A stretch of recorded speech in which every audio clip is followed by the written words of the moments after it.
एक बार वो और सुन लीजिए। आप खुद एक ब्रोकर चलाते हैं, हाँ। आपके हिसाब से क्या वाकई में एक्सेसेस हो रहे हैं एफएनओ में? पहले तो इस पर बात हो जाए। क्लाइंट का कोई कंप्लेंट नहीं है, क्लाइंट को कोई कंप्लेन कोई कंप्लेंट नहीं। सब कहीं कहीं से आता है कि भाई 90% लोग लॉस कर रहे हैं, 75-95।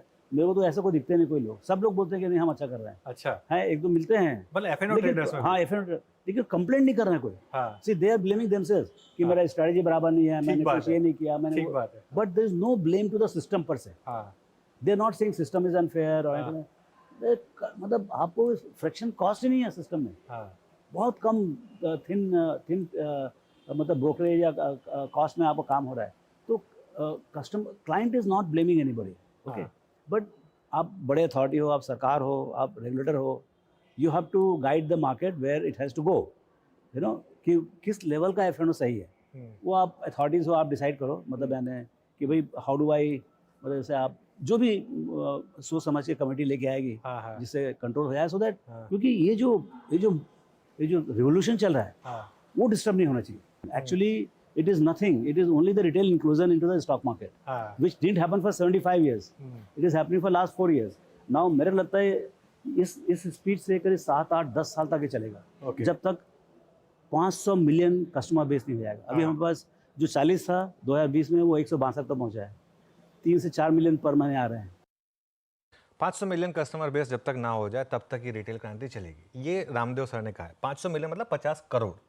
अच्छा, अब मैं आपको एक नंबर देता हूँ। ये नंबर मुझे दिया था, मैं नाम नहीं बताऊंगा उनका, एक बहुत सीनियर रेगुलेटर ने दिया था ये नंबर मुझे।